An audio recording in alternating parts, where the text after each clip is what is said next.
As you know, we have only 45 minutes for the session. I have seen your profile of the people who have joined today, so I'm not going to put time into going through each and everybody's profile in the session. And I'm sure you guys have seen the agenda.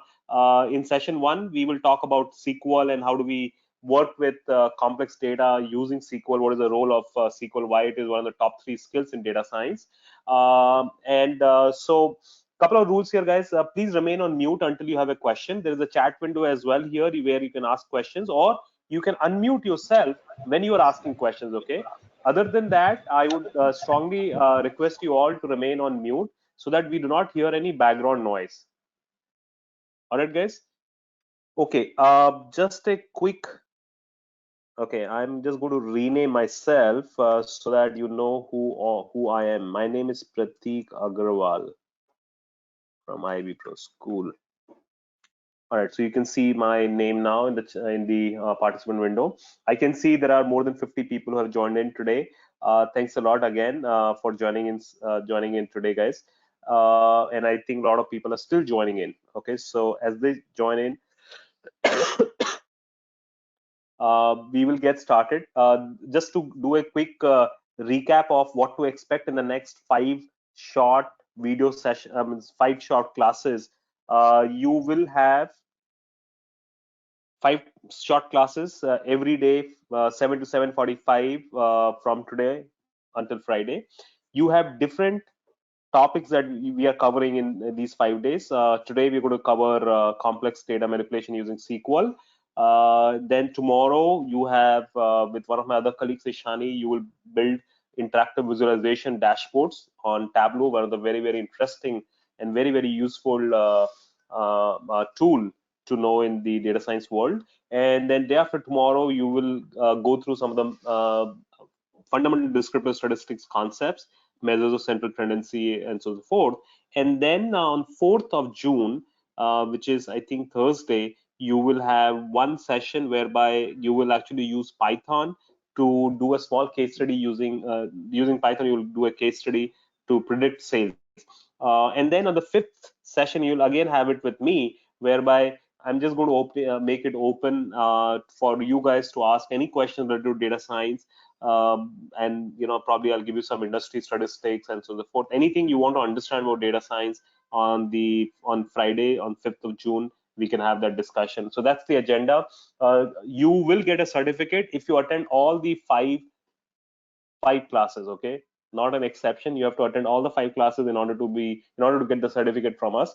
The main objective of these 5 classes is to give you a taste, an idea, an overview, a fundamental understanding of what data science as a career choice is, as an industry is, what kind of problems we end up solving in data science, and also some quick view to some of these more popular tools that are used in the world of data science. For example, SQL, Tableau, statistics, and Python. So that's the main idea, not to make you an expert in 5 small sessions, but to give you a fair bit of idea so that you can start talking about it, you can get interested, and then you can decide what you want to do with it.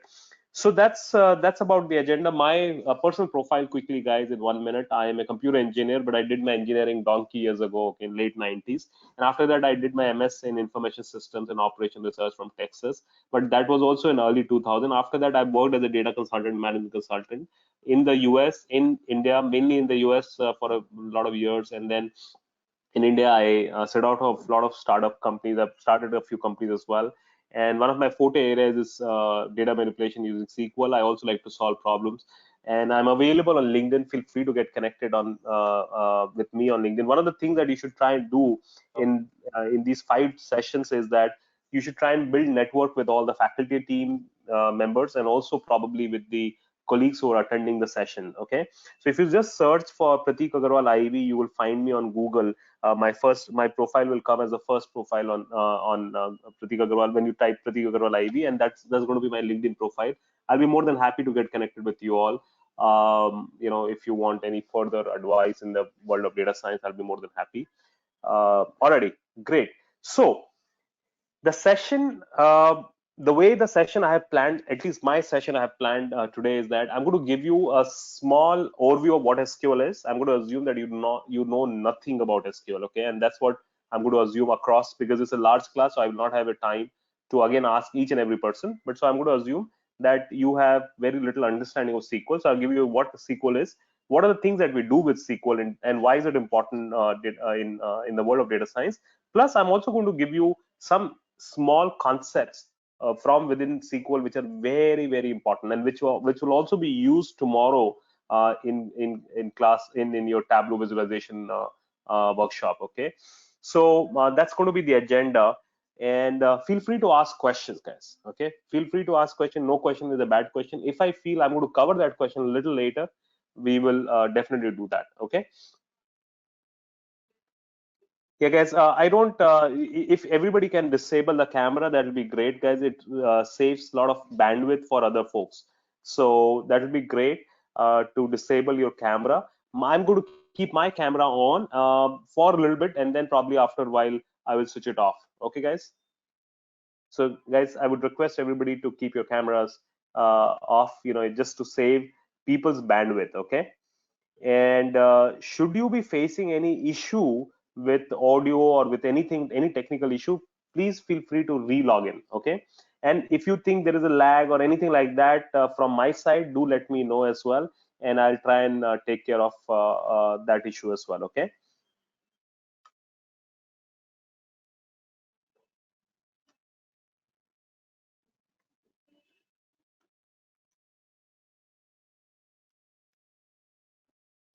Okay, guys.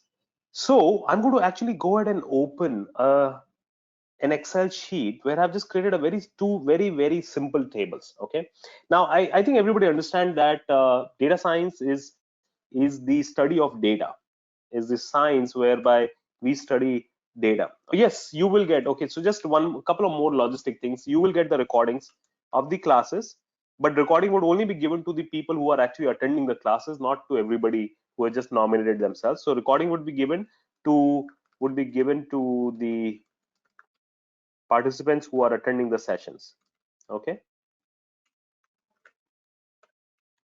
Second, you will, again, as I said, if you get certificate, if you attend all the 5 sessions, so it's mandatory to attend all the 5 sessions to get the certificate. Plus, I'm going to give you all the reference materials that I'm going to be using over Google Drive. Plus, we'll create a classroom in our learning management system where you will get the recording and the PowerPoint decks and the Excel files. Dhaval, I haven't given any overview of SQL yet, so I'm going to give you that now. Vashant, yes, you will get the certificates, you will get the recording and the PowerPoint presentations that I'll be using. Any reference that I'll be using, I'll upload it onto Learning Management System where you will get the access to it. Okay, guys. I'll try and make it as simple as possible for everybody. Okay, so so data science is a world whereby we work with data, right? Uh, Debranjan, don't worry. We'll talk about that also later. Do not worry about. So Debranjan's question is when the test will be. Test will not be today. Test will be at the end of all the classes. Okay, so don't worry about the test right now. Yeah. So data science is the world where we work with data. What we do with the data is we take the data, we convert this into information, and from that information we generate knowledge. Okay, just to give you an understanding of what this information to knowledge, data to information to knowledge to decision, that is the ultimate purpose of data science. Right now, what is the meaning of data? So data example could be, let's say when you go to Facebook, suppose you're thinking of buying a phone, right? So what you do is that you go to Amazon, right? You look for phones which are, let's say, under 10,000 rupees, and you get, maybe a couple of phones there, right? And you pick up one particular phone, and that phone has certain features, certain data or facts given to it. For example, the phone has 10 megapixel camera, right? Megapixel camera. It has 3 GB of RAM, right? It has whatever X storage and so on and so forth. So those are all, and plus, let's say 1,025 people have given reviews, right?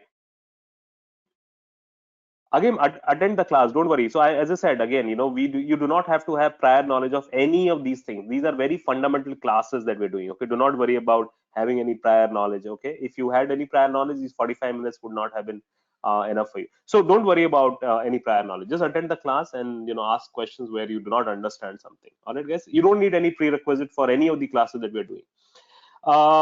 So let's say 1,000+ people have given reviews. Okay.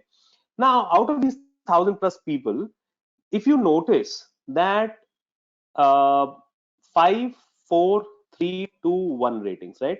Let's say 67% of people have given 5 ratings, 20% of people have given 4 ratings, nobody has given 3 or 2, and let's say rest of the people, so 87, so 13% of the people have given 1 rating. This is the data that is available to you, right? Now remember, what is the decision you want to make? Should I buy that phone or not? So the decision ultimately is that should I buy, yes or no, right? That's a decision that you have to make. Now, so you've got the data. This is the data or the fact, right? Let's say, for example, your date of birth is your fact, right? Now, what is information? When we take this data and when we start bucketing them into these groupings, for example, the data was 1,025 reviews were there, right? But once we start processing it, we start putting into groups, that okay, for 5 there are 67%, for 4 there are 20%, for 3 and 2 there are 0%, and for 1 there are 13%. Once we start processing it, right? Once we start processing the information, that's when we say that the data is converted into information. Okay, I'll give you another example. Suppose the data is that you were born on a certain date of birth. So your date of birth is your data. Whereas the information would be what, guys? If your date of birth is your data, then what will be the information? If date of birth is your data, then what is your information? Anybody who can tell me quickly? Age. That's right. Very great. Very Age good, or Neha. month. Thank you. Age, right? Or Age. how old are you, right? So that's the information that would be there, right? So when we, sorry about that, when we process the data, we convert this into some kind of information, or we convert into some kind of a data point. So we call it as information. So your date of birth is your data, and information here is age. The the data here was the number of reviews that you got, or actual individual reviews. But what was the information? Information was these groupings of these reviews as per their rating, right? And probably converting into some kind of percentage. So that is your information. And what is knowledge here in this case? So the knowledge is what what do you make out of this? What insight do you generate out of this? What insight do you generate out of this processed information? So what is the insight? Let's say in this particular case, anybody can say the insight that I generate, that this phone is a bad phone or a good phone. What do you guys think? Looking at this information that I have given you, which is 67% 5 rating, 20% 4 rating. So is it a good rating, or is it a good phone, or is it a bad phone? Good, good. Okay, great. It's a good phone. It's a good one. All right, it's a good phone. Thank you, guys. I'm going to mute everybody again. Thank you. Great. It's a good phone because we can say that 87% of people have given a rating more than 4. Does make sense? So that is the insight that we are generating, right? So we started with the data, which was just the features of the phone and the number of reviews, the actual individual reviews. We processed it, put into buckets, we created some information, and then we generated insight. And that insight will influence your decision. So if you are buying a phone, maybe what you will then do is you will take this knowledge of not only this particular phone, probably you will compare this knowledge with a few other similar phones or phones with similar budget, and then using that you will finally make a decision. Do you understand what I just said? So this is the data to information to knowledge to decision continuum, or the process that we say, which we do in data science, right? And where SQL comes into the picture? Whenever you want to process the information, so for example, where is this data residing? So this data must be residing in a data repository, which we call it as a database. So database is really nothing but a repository of structured information, right? So from that repository of information, when we start processing it, when we start grouping it, summarizing it, right, in order to make information, that's when again you will require SQL. Okay, and I'm going to tell you about the full form SQL as well. And then when you take information and then you further try and summarize it further to generate knowledge or to generate insight, to generate trends, so that's when again you would use SQL. And then when you're comparing multiple similar phones, again you may require SQL for that. So if you notice, SQL can be the language which helps you to interact with the data repository. Just like you and I can speak and understand each other because probably you understand English, I also understand English, or whatever that language, human language, natural language that we're talking of. Similarly, whenever you have to speak with or interact with the databases where the data is stored, you have to speak the language of SQL or SQL. Okay, the full form of SQL is structured query language. I know some of the people have already mentioned it in the chat window. Thank you for that. Structured query language, right? This is the language which databases speak. Okay. Sorry guys, I muted you all again because I don't want to hear background noise. You know, the microphones these days are very powerful. So if I have to ask you, hey, how old are you? So I ask you in natural language, which is English. But if I have to ask the same question to a data repository, so then I will write that question in a structured query language. Does it make sense, guys? Right? Now, Prakash's question is, the data analysis is done in Python as well, then why do we need SQL? The reason why you need SQL is that if SQL is not there, how will you take the data out from the data repositories? Okay, in fact, Python also supports SQL. You will see this, right? So Python actually, if you just Google, you will find this also, that Python has SQL interface, SQL library as well, with which you can interact with the data repositories. Hello. Yeah. If I'm not wrong, I have actually worked on SAS, and SAS SQL Yeah. basically, I have worked on SAS using SQL, Absolutely. like SAS SQL command. SAS has proc But SQL. Yeah, proc SQL, but not with Absolutely. Python. How is that different with Python? So when you go to Python class, you will ask that question. Okay, don't worry about it. Okay. For now, understand what I'm trying to say is that all these reporting tools, right? They need to interact with the data repositories somehow or the other. Okay, maybe there are libraries written, maybe you have to explicitly write SQL queries, but they have to interact with the data repositories, that source of the data. Otherwise, the reporting tools will not be able to report anything, right? Yeah. Does that make sense?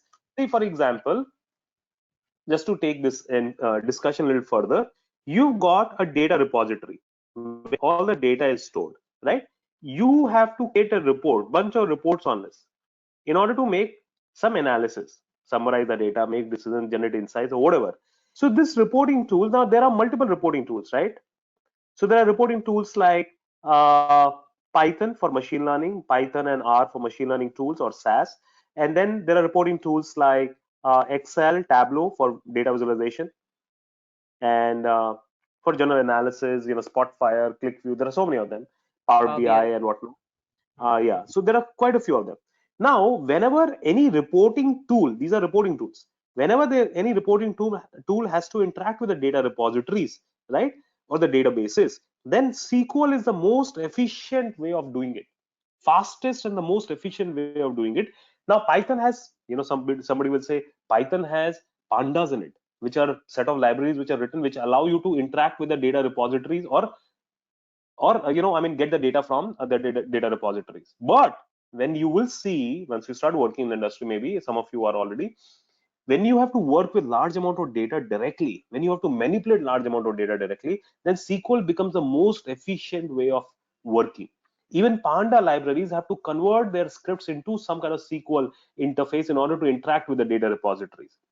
Okay, one of the other question that has asked is that can we use MongoDB here? Again, MongoDB is a database to store unstructured information. MongoDB also supports SQL, and it also supports not just SQL, which is NoSQL, which I don't want to go into too much of details in this particular session. However, if you want, you can always do a search NoSQL versus SQL on Google, and you will understand after today's class what could be the differences between them. Okay, already. So you understood, right? Whoever, whether it is a human being or whether it is a reporting tool, whenever they have to work with huge amount of data from data repositories directly, then SQL is the best tool. And that's the reason why SQL is one of the top three tools in the data science industry. Okay. Python, if I remember, I think the second one was, I forgot what the second one was. Third is SQL. Okay, I should have remembered the second one, but I forgot. Anyway, Python is first and the SQL is third, right? So again, and you will see in a lot of job openings in data science industry, you will see SQL is mentioned as one of the key skills required. Okay, now we've been talking about SQL, right? So now exactly what it is and why do we need it and so on and so forth, right? So one simple script for SQL, I'm going to actually just show it to you. Now, because we did not have time to install a database tool, so that is why what I'm going to do is that I'm going to actually use an online SQL MySQL compiler. Okay, it's for free. You do not have to install anything, and it's good enough to actually do some basic SQL scripting. Very, very fundamental. Otherwise, what we do as part of the course is that we actually use something called as MySQL database repository. I mean, MySQL database, where we actually install it locally on the machine as well as we install it on on Amazon Cloud as part of the main course that we do. Okay, at Ivy. But here, because we do not want to waste time in installation, because the system requires some time to install. Okay, but if you wish, what I will do is that I will upload the instructions to install MySQL. It's for free. You can install it on you install it on from MySQL website. But today we will not waste our time doing it. We will use a cloud version of this, which is provided for free by a company called I as just have a question. Pisa.io. I just Yes, have a please go question. ahead. Please, please. Actually, I have worked on SQL Server, and I don't Okay, have any idea about MySQL. So, how's that's the fine. like? What's the So difference? SQL Server, yeah, SQL. Okay, so since you asked this question, Yeah. so I'll just quickly give an understanding. So I said these are reporting tools, right? By Yeah. different companies, by different. So for example, SAS is by SAS company and so on and so forth, right? And some of them are open source. Excel is by Microsoft. Tableau is by Tableau company, right? Now, Mm-hmm. databases also, for databases also we have multiple options, right? So all the large software companies have their own databases. Microsoft has something called as Access. Microsoft has something called as SQL Server. Then Oracle, which is the largest market, player in this. So they have a database called as Oracle, and they also own MySQL because they had acquired Java, and Java Sun System had MySQL under their thing. And then IBM has DB2, and then there are a lot of open source databases available as well. For example, we've got PostgreSQL, which is a very popular database, and so on and so forth. So there are many databases as well which are there. So what this gentleman just asked, he said that he has worked on SQL Server. So SQL Server is a database management system by Microsoft. MySQL is a database management system by Oracle. Okay, MySQL, why we choose MySQL to work on and not SQL Server? It's free. Largely, it is free. Okay, the community edition is free and it's easier to install among these databases. Is there any Access is difference? also pretty. Yeah, Is there sorry. any difference between these two, like in terms of coding and all? So very good question, and that's the reason why you want to learn SQL. Mhm. Irrespective of the database platform, they all support SQL. Okay. So if you know SQL in one of them properly, then you can Uh, pretty much work with almost any of these databases, at least from a data analyst perspective. I'm not talking Actually, about whether you'll be able to I know install SQL all of Server. them or not. Yeah, yeah. Hmm. So if you know SQL Server, you will have an understanding of SQL, and so then you can almost pretty much work with SQL from any of these. Yes, just like how we speak English in different countries, a little differently, right? So similarly, these the SQL as a language or protocol, syntax and semantic may vary little bit from one platform to another platform. Okay, but very slightly it varies. Okay, in fact, when I started my career, I think the first database that I started working was Oracle. Then I went to MySQL. Then for a long time I worked with Access. Then a little bit with SQL Server. Then again I'm back to MySQL. Okay, Okay. so for me, from an analyst perspective, if I know SQL properly, then it takes me very, very little time to acquaint myself. So it's like if I can speak English in Australia, if I go to the Hmm. UK or if I go to America, I can adapt to that English very quickly, It's right? just So the the same accent that concept difference. lies. Yeah, yeah, yeah, yeah, yeah. Yeah, yeah, the dialect may differ, maybe some of the commands that we write in one platform in SQL may differ from some other platform. I'm going to ask this question to you all, okay? Because some of the people may be wondering what we're talking about. So let me ask this one quiz question for you guys. So who owns SQL? Can anybody answer this question quickly? And I don't want you to answer the one who was just talking to me, Picasso, whatever that computer name was. So somebody else can answer this question. Which company or who owns SQL? Anybody? Microsoft. Siddharth is saying Microsoft, Oracle. Okay, some of the people are saying Microsoft. The answer that I was looking very quickly was Microsoft okay, Teams. W3 Schools, Microsoft. No, nobody really owns it. That was the answer that I was looking for. Okay. Again, as I said, that's right, Sushmit. Very good. No one owns it. Again, as I said, it's a language. It's like English, right? I mean, who owns English? Do we say that England owns English? No. Probably they created it. Do you understand what I'm trying to say? SQL is just a language which any person can learn, and any person can actually start using it. And all these databases, irrespective of the company that they come from, they all support SQL. And that's again one of the reasons why SQL becomes such an important thing to learn. Does make sense? Okay, there is a body which controls SQL, which is called as American National Standard Institution, NSI. That's a body that controls SQL, but nobody really owns it. Okay, so that is why if you learn SQL, you can almost pretty much work with almost any of these platforms. Okay, as an analyst, as a data analyst. Does make sense, guys? Now, this is the website that I would recommend you guys to. I mean, I don't want you to practice it right away, but I'm going to give you the recording and the scripts and everything. You can practice it over here.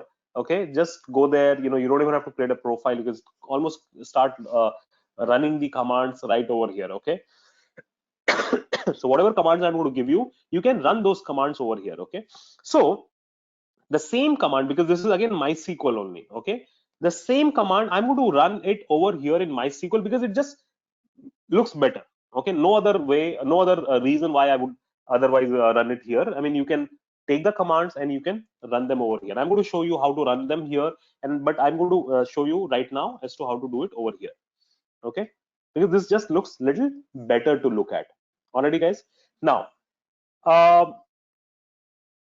as I said, SQL is not very difficult to learn because SQL is very English friendly. So if somebody knows English, then they also can learn SQL very quickly. Okay. Now, what I'm going to do is that I'm going to introduce you one term, and then I'm going to go to SQL again.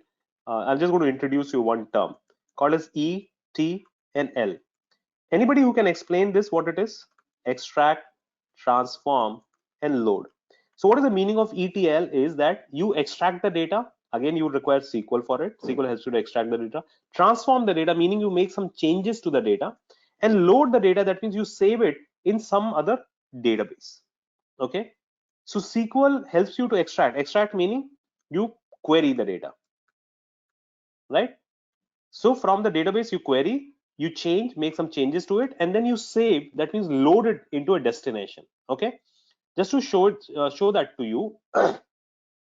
Let's say I have a table here, so I'm going to just use one database. So there is a database. This is one database called a students database. This database has a lot of tables in it. Lot of tables. So tables are really nothing but like how we see in Excel. We have tables, right? Like this is a table of data, right? Which has columns and then which has rows of information in it, right? And it has a lot of rows of information. Similarly, what we have done is that we have created a simple table. We have created a database, a dummy database, which has a lot of tables in them. One of the table here that we are interested in is student table. Okay. Now, when I click on the student table here, you can see the list of columns in the student table. Do you see this list of columns, right? So this table has ID, this table has full name, date of birth, sex, class, H code, D code, remission, M test, P test. Lot of rows are there. And now what I want to do is first part, which is extract the information. Extract the information. Now, how do we extract the information here? So how we extract the information here is we had an ARIA stock here today. Somebody logged in with Arya Stark as their name. Interesting. I'm going to, how do I'm going to extract the information is that I'm going to come here and I'm going to write a command, write a script here, select, and before I write star here, I'm going to write ID, full name, mtest, sex. Uh, yeah, I think these are the commands that I'll write. These are the fields that I want from the student table, right? Now I select this and I'm willing to run. I'm ready to run. And in my SQL workbench, the tool that I'm using to interact with that SQL database server, I am going to select this and I'm going to click on run here. So when I run it, what it does is that it goes to this database, it goes to this database, it goes to this particular table of this database, right? And it pulls out these 4 column information. Is making sense, guys? Right? Now, here in the output window, you will see ID, full name, mtest, and sex, right? So these are the 4 columns, and there are a lot of rows. Whatever number of rows are there. Got it? So what we have done here is that it shows all the rows of the student table, right? And by the way, these means that I have written the command in comments. That means when I write the command under / asterisk and asterisk / what it means is that these commands are going to be not considered as SQL, but they'll be considered as non-executable, just English statement, commented. Okay. Now what I want to do is, Hello. now some of the student must be wondering, how did the system understand that it had to, because there are so many other databases again in this server. So how did it Hello. understand that? Hello. Yeah, who's, yeah, please go ahead. Picasso here. So Yeah. I think if you like write down select star from students, it will show all the rows from the student I'm table. coming to it, Picasso. Don't worry about it. I'm And coming to it. because actually in the comment section you have written show all the rows in the student table, that's why I just said, because it will only show this It 4 is actually columns. still showing, no, it is still showing all the rows. It is not showing all the columns. I'm coming to it, Yeah. Picasso. Yeah. I just want to address one question by Justin Paul. So Justin has given a very good point. He has asked this question: how does it know it should open the student database? Where did you find that database? Very good point, Justin. Ideally, what I should have done is that I should have written the students database as well. Students underscore db dot student. Justin, are you getting my point? So this would have meant that in my database server, please look for which database? Look for students underscore db1, and from students underscore db1, look for a table called a student, right? This is like your folder path. When you go to here, right, you have a folder path here in Google, in your Windows machine, right? That this folder, then this folder, then this folder. It's like a path, right? So this becomes like a path for this particular table. But I had not given that. The reason is that this particular GUI, graphical user interface tool, is very intuitive. Here what you can do is that you can right click on a database and make it as default database, or you can write it as use students underscore db underscore 1 as the statement to make. And what it does is that makes the database default. That means all the other queries that I will write, all the other statements that I will write, will by default work on this particular database. Does it make sense, guys? Yeah, great. Now what I want to do is that, since I had already defaulted it by either writing this command or by right clicking, yes, you will get the recording as well, Munir, if you attend the entire session. So if I right click here and I default it, or I use this use students underscore db underscore 1, so then in that particular case, what would happen is that this database has become defaulted already. So even if I don't write the database name, it will be okay. Okay, but always it's a good practice to write the database name as well. Now what I want to do is that I want to extract these information. I want to extract the girls who have scored more than 90, the information about the girls who have scored more than 90. Then what I want to do is that I want to transform, that means convert their maths test score. I want to convert their maths test score to final maths test score. Why? Because maybe this maths test score that I got here, this one is just a unit test, like a intermediary test. This is not the final test. For final test, we have to make a transformation that from this intermediary test, from this unit test, you can say before the final test, right? This test contribution is only 35% to the final score, right? So what we will do is that we will multiply whatever this M-test score is with 35%, so that if somebody has gotten 100, only 35%, that means only 35 points will be migrated to the final test score. Okay, so that's a transformation, that's a change that we will do. And then we will load it, or we will save the transformed final score table into final reports, right? So that these are the three steps that we will do. So in order to extract, right, now look at the query that we've written. From student where sex equal to F, where sex equal to F, meaning female, and M-test greater than 90. Now you may be wondering why I've written F under pair of square, under pair of double quotes. The reason why I've written under pair of double quotes, because it's a text field, it's a text value. So whenever we mention or whenever we refer to a text value in the field, then we put it under pair of double quotes. And why have we not written under pair of double quotes this 90? Because it's an integer value, right? Integer value, we just write it like that. So we select this data, we click on run here. What it does is that it gives you 4, 7, 21, because these are the girl students who have scored more than 90, right? So that's the information that we have extracted. Now after extracting this information, because that was the first step that we wanted to do, we now want to transform the data. And what is the transformation that we want to do? That we want to multiply this by 35%, right? What do we have to multiply by 35%? M-test value we have to multiply by 35%, right? That's a transformation that we want to do. So that's what we will do over here quickly, and I'll write the entire command for you guys. So from students underscore db underscore one dot student, right?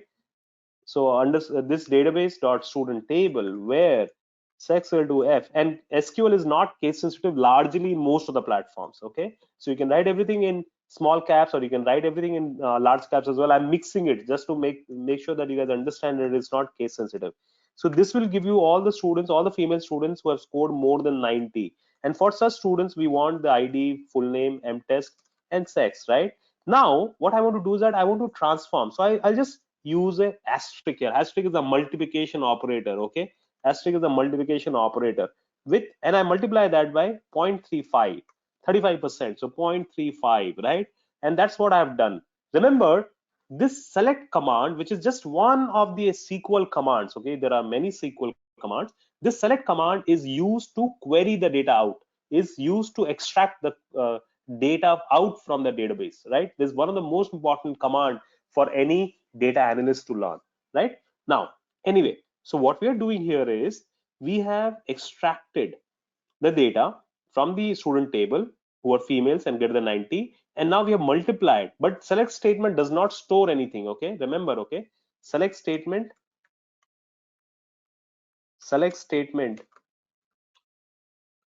doesn't load or save the data, right? That means it will only extract and show you the transformation. So if I run this statement, then, and the shortcut to run it is control enter. Yeah, Preeti, I mean, we don't have to. So Preeti's question is, why have we, if we have made it as default, then why are we mentioning the database name? You do not have to, but I was just saying good practice is to mention it. So now when we run it, now if you notice ID, full name, and for this particular column, this is called as a derived column. We have derived it. We have derived it, meaning that we have multiplied this into this to get this column output here, right? Now, this is the transformation that we wanted to do. Now, instead of showing this M-test into 0.35 as a column name, what we can do is we can write something as simple as, and we can write final score, because that's going to be our final M-test, because that's going to be the final M-test value that we want, right? And we run this statement and we get the output like this, right? And depending upon how much marks they had gotten as M-test, when we multiply this by 0.35, so that's the final M-test that we get. Does it make sense, guys? Right? Now, since what is the next step that I need to do? Anybody quickly can tell me what is the next step that I'm going to do? Hey guys, just a heads up. I'm going to take 15 extra minutes. Same. Sorry guys, since we had Load, this was load, the same. Same. first session, and we invested some time in introduction. So 15 extra minutes. So we will finish the session by 8 o'clock. I hope you guys are fine with it. Okay. So what are the next thing that we will do? We will save it or load it. Thank you guys. There are a lot of people who are responding. Thank you. I like it. Now, how do we load it? How do we load it? So somehow we need a mechanism to insert this data that we have gotten as a table output here into maybe a final score table. But do we have that final score table here? Now, actually, in fact, I have the final score table, but I'm just going to go and drop it because I had already done it. But I'll just remove that table. And there is a statement as well to drop a table, by the way. You just write drop table table name. The reason why I'm dropping this table is that I had already created, but I wanted to show you that I want to show you how to create this table, and then we will say that how do we insert the data into that table. Okay, so you can either use drop or you can right click on the table and drop it.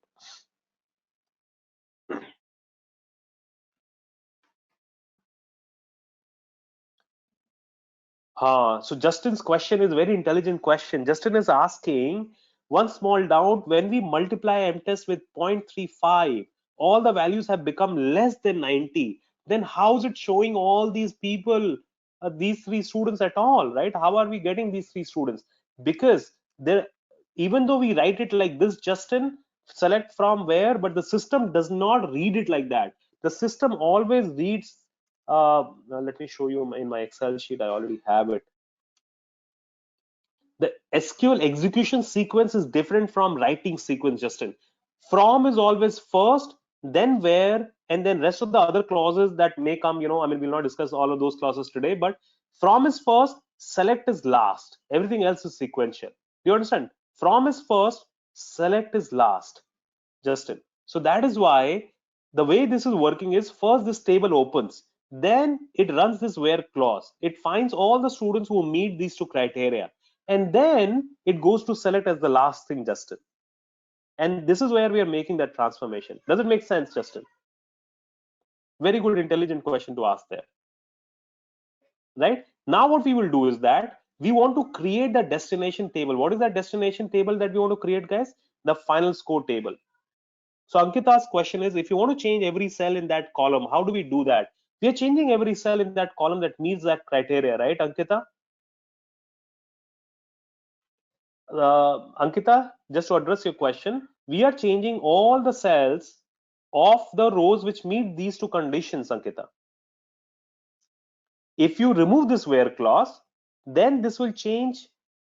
Suppose if I remove, I take this, I control exit, and I now make this change across all the rows of the table. You can see 20 rows. There were 20 rows on the table. So it changes all the rows of the table then. Okay, but we will keep it there. By the way, guys, did I tell you that semicolon is important because that means this is the end of SQL statement. It is mandatory to write it in SQL in most of the platforms. Again, Chaya's question is, why can't we write select as the end? Well, I mean, this is the syntax. I did not create it. NSI created it. So, or IBM created it. I forgot who created it. But that's a syntax. Yes. Select from where. Okay. But the system reads it a little differently. Hello, sir. Yeah.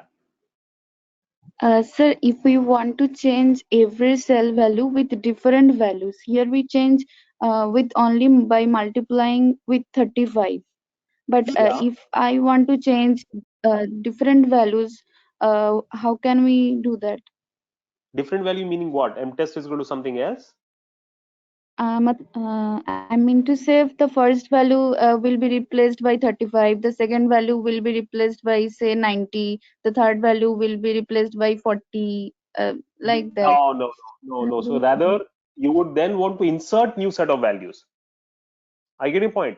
So you're not just changing. So Okay. yes, you can change. However, for changing, there should be some logic. So we can change the data by an update statement. We'll get to it. Don't worry about it. We'll get to it. Okay, sir. Thank you. Okay. Now Dhaval's question is, why is the 29th row blank? It's really, I mean, just to make it look little neater. Nothing else. We can have it together also. Dhaval. Okay. And Debranjan's question is, why did I not put a semicolon at the end of SQL statement here? So maybe I think he's saying, why did I not put a semicolon here? Why only after? Semicolon only means you want to put it right at the end of the entire SQL statement, Debranjan. See, remember, we can write the entire SQL statement in one line also. It's pretty flexible. Or you can write them in different lines. Okay, it doesn't matter. I'm writing them in different lines so that it becomes easier to read. And when I get an error, it can say in which line have I gotten the error. Okay. Now, Dr. Rabina's question is, does the original table get overwritten? Here, with the select query, nothing gets overwritten, Dr. Rabina. Not with the select query. Select statement does not save the data, does not load the data. For that, we will write another statement, another SQL statement that we will discuss shortly. That's the next thing that I want to do. Now, we want to create the destination table. So what we have done here is that to create the destination table, there is a command here called as create command, which is also a SQL command. So create name of the table, final score is the name of the table that we are creating, and these are the 4 columns that we are creating in the destination table: ID, full name, sex, and mtest. And for ID, what is the data type that we have designated? Integer.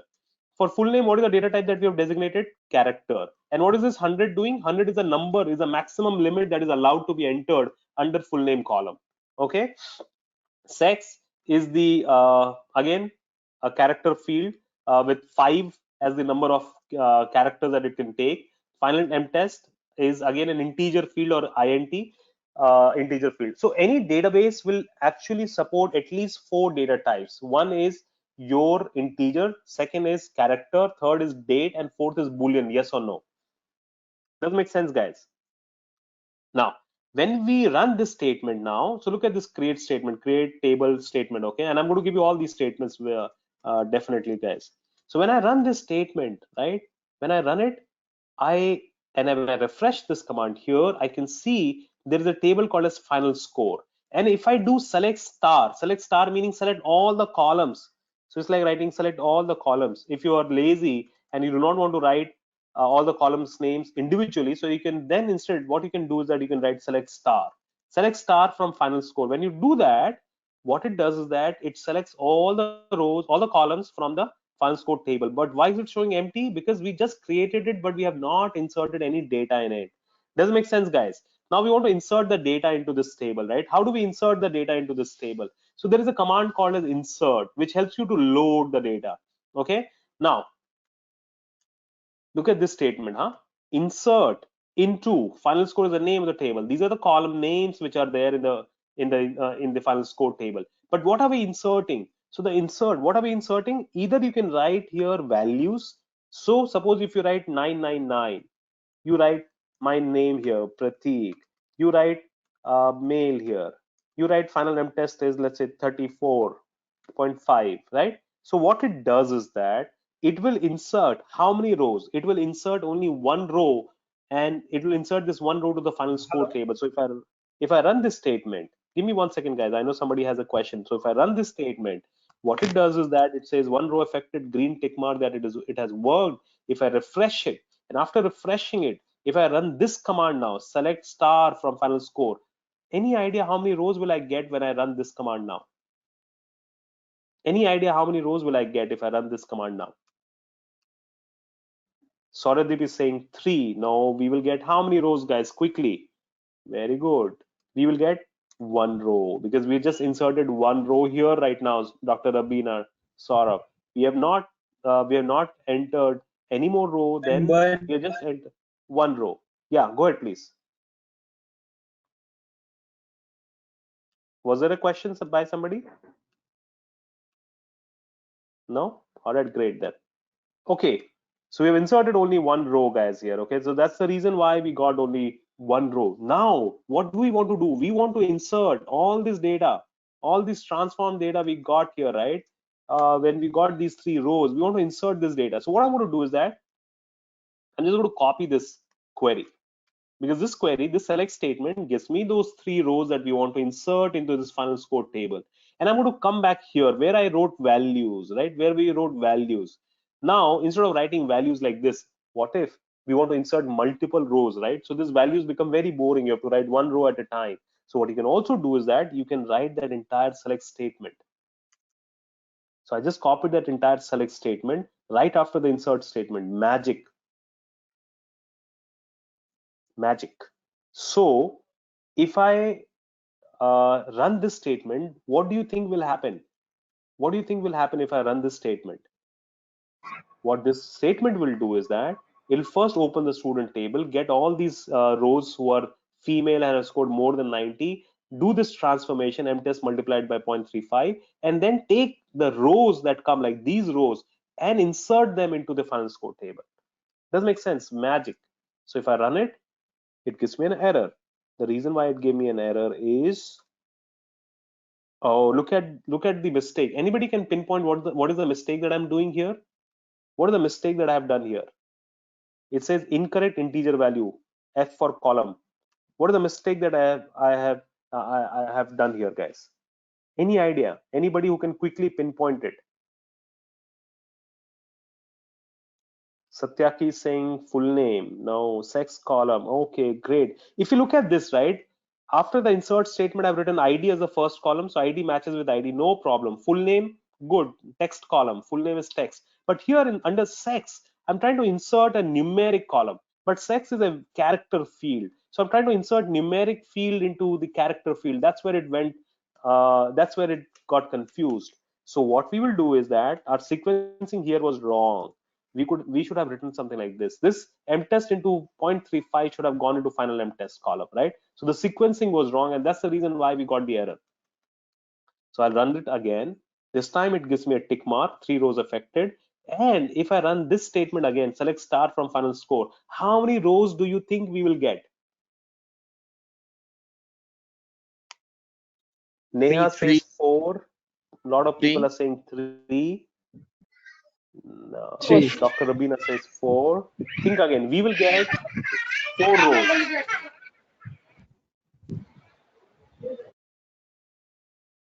The reason why we will get the 4 rows,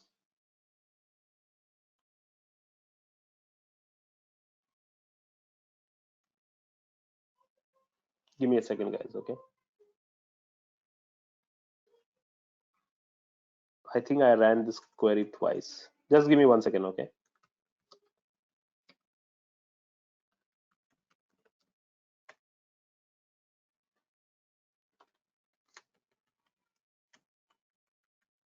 So if I run this statement now, I get 3 rows. You know why I got 3 rows? Because I deleted them, and yeah. But you understood, right? I mean, we should have gotten 4 rows, but then I wrote a delete statement here, right? So what I did was that when I wrote this delete statement, because I didn't want to see that one extra row that I had added, okay? So if I run this statement, what this does is delete from final score without any where condition. If you do, that means it is going to delete everything from the final score table. So if I do a select star from final score right now, it gives me nothing. And that's why when I run this statement again, control enter, and then if I run the select star from final score, it gives me the 3 rows here. Great, guys. Have you understood this? Right? Yeah. Okay, great. Now I have 5 minutes. So this is ETL, okay? Extract, transform, and load, which is what we were talking about shortly before, right? We have extracted the data from student table. We made some transformation, multiplied by 0.35, and we loaded it into a final score table. So that's a very important thing that we keep doing with SQL all the time. And you will see this in a lot of job openings in data science as well.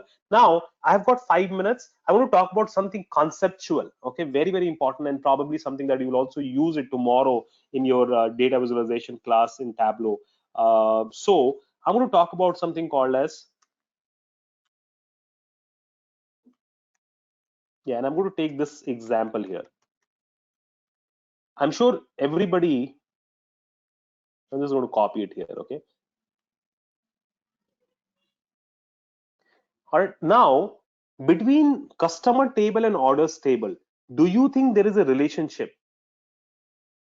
So Justin's question is, does SQL change float to integer automatically? Well, it depends upon the platform that we are working with. Some of the platforms will and some of the platforms will not. Anyway, what is the common column between the customer table and the orders table? CID. Customer Customer ID. ID. Based on that, you can actually merge. Based on that, you can add these two tables Right. basically. So the common column between CID. these two tables is CID, customer ID. Why do we have this common column? What is the reason? The reason why we want to have a common column between these two tables is because we want to know which customer has placed which orders. Do you understand this? So CID in the customer table is called as primary key, and CID in the orders table is called as foreign key. Why foreign? Foreign key is that column which connects the two tables together. CID was originally not there in the orders table, but we got it from customer. We borrowed it from the customer table, right? So foreign key is that common column which connects one table to another table, right? So here you can almost imagine customer table as a source table for providing the CID to us, right? Similarly, you can have relationship between customer table and orders table. So you can have relationship between employee table and department table, which employee is part of which department, and so on and so forth. So in real life, what happens is that you have many tables. Sorry, I'm just going to mute you. Thank you. Sorry, guys. Similar, for example, if you consider students and courses, right? So you may have student table, you may have courses table, and a student may enroll into multiple courses. Do you understand what I'm trying to say? So what happen, or a course may have many students, right? Depending upon what kind of relationship that we are imagining, but you may have a common column between them, right? And that common column here is called as the foreign key. Okay. Now I'm going to take this concept a little bit further. Suppose there is a concept. So when we're working with multiple tables, right? Multiple interrelated tables, right? When we want to get the data from one table, basis the common column from the other table, that's when we use something called as joins. Okay, that's when we use something called as joins. Now, what is the meaning of joins? So just to give you an idea, just to give you an example.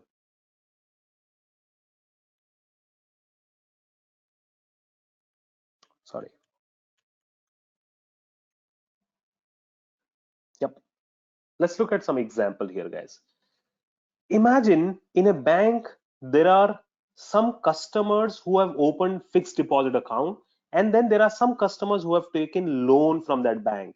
And then there are some customers who have taken both, who have fixed deposit account as well as have taken loan from the bank, right?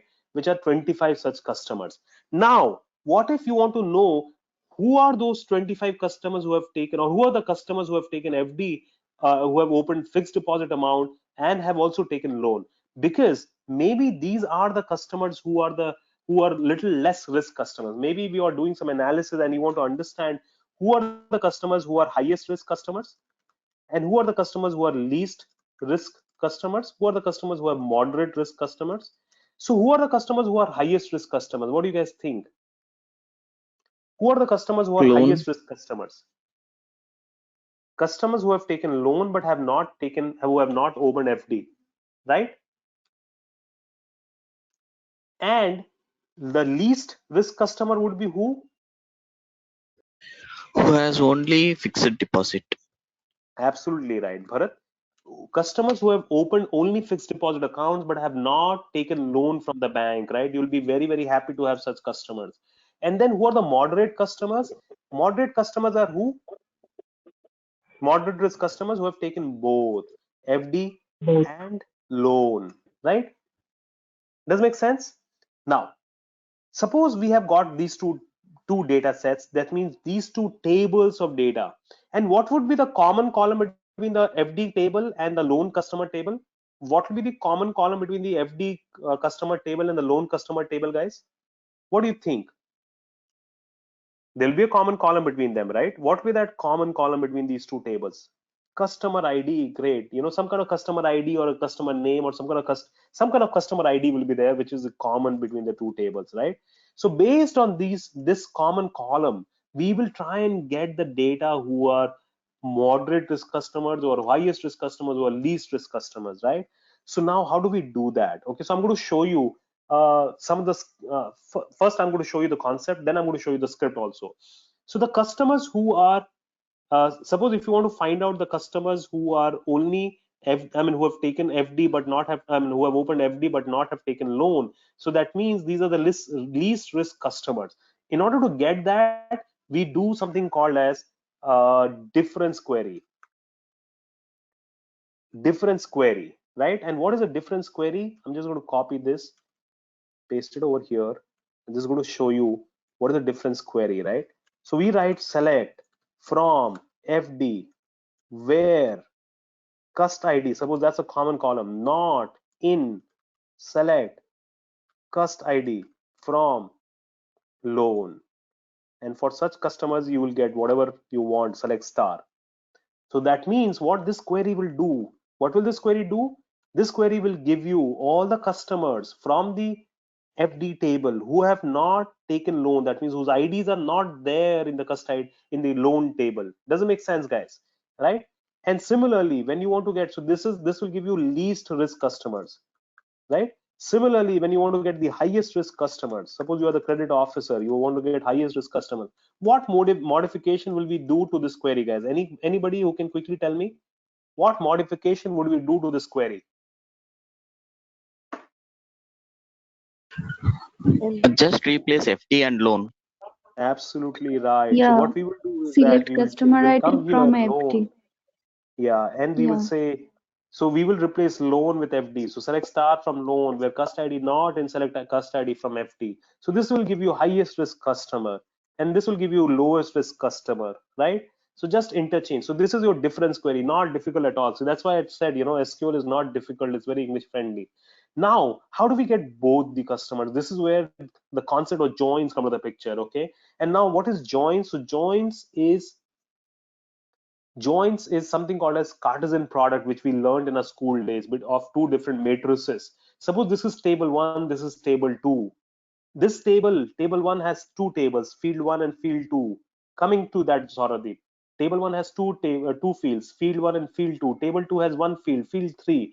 If you join these two tables, that means if you do a Cartesian product between these two tables, then what will happen is each one of these rows will be combined with each one of these rows here.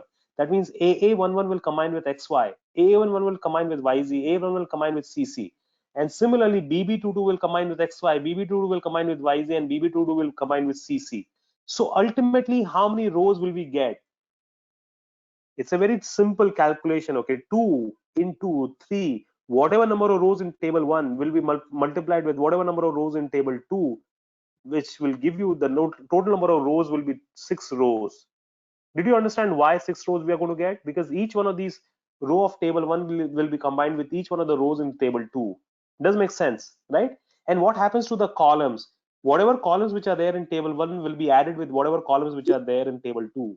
So field 1, field 2 will be added with field 3. So ultimately we will have 3 fields of data here.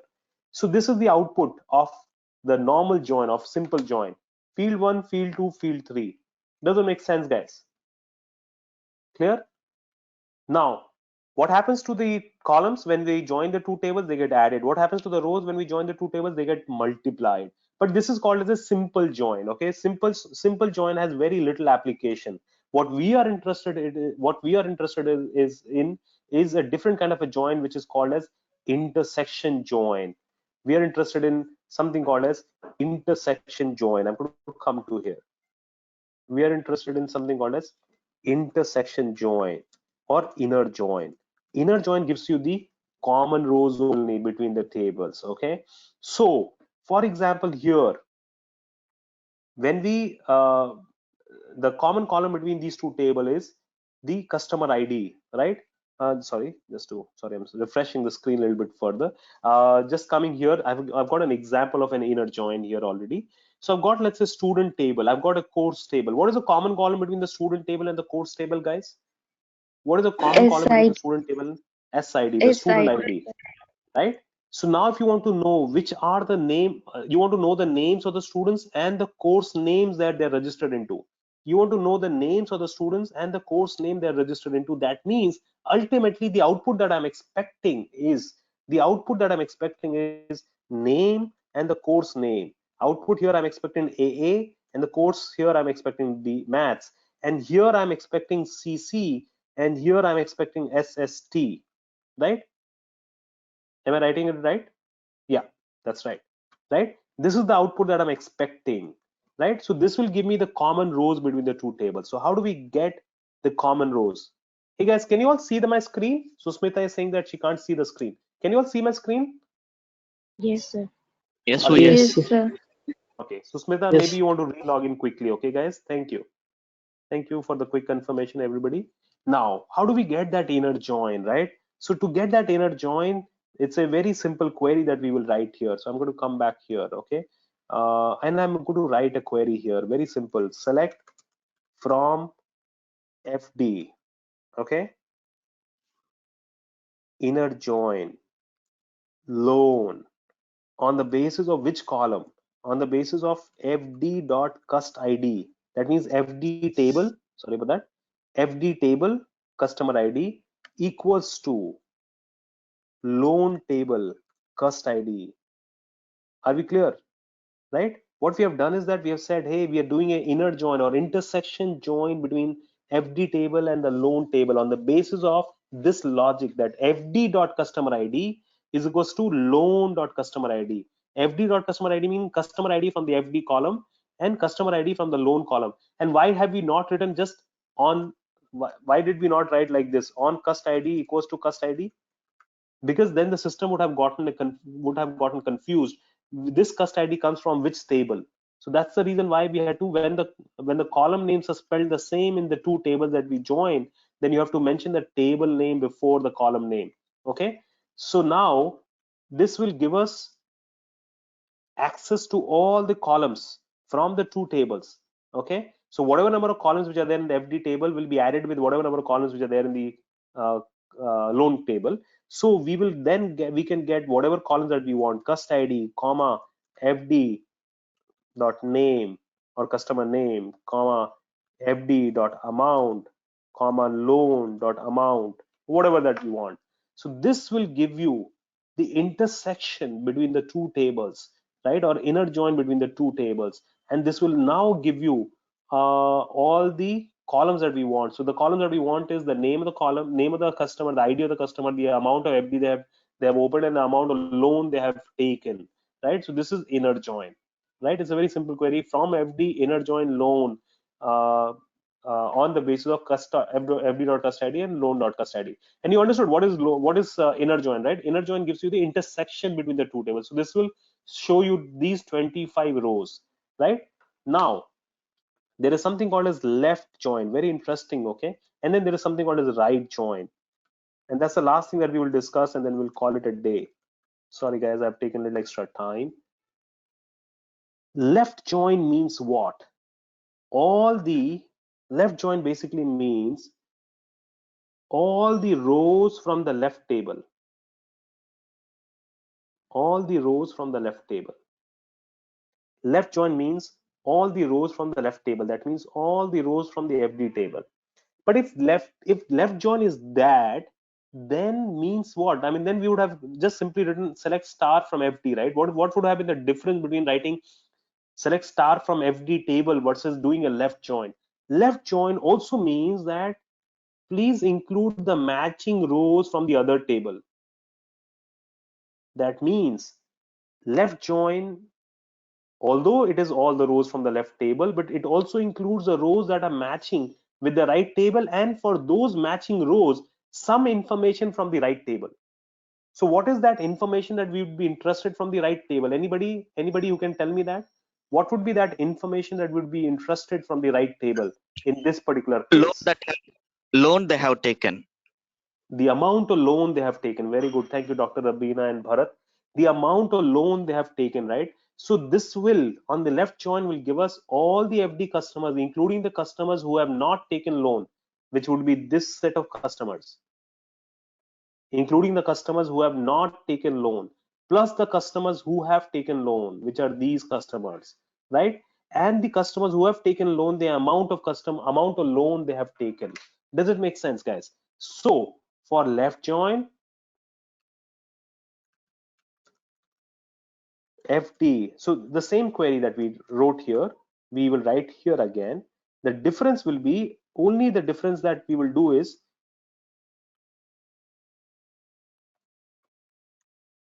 That's the only difference that we will do. Instead of inner join, we will write left join. So from FD left join loan on the basis of FD.cust ID is equal to loan.cust ID. This will show you all the customers from the FD table, right?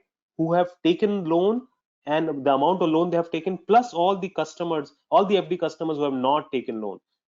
Does it make sense, guys? Now, if that is left join, what do you think the right join will give us? Neha, what do you think the right join will give us? Quickly, guys.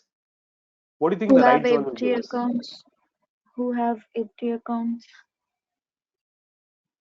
Okay, Neha, the right table and the common table between right and left. Very good. So it will give you all the loan customers, including the loan customers who have taken FD or who have opened FD and the amount of FD that they have opened. Does make sense, guys? Very good.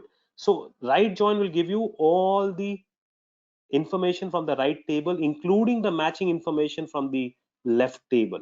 Got it? Now, can I ask you one question quickly? Okay.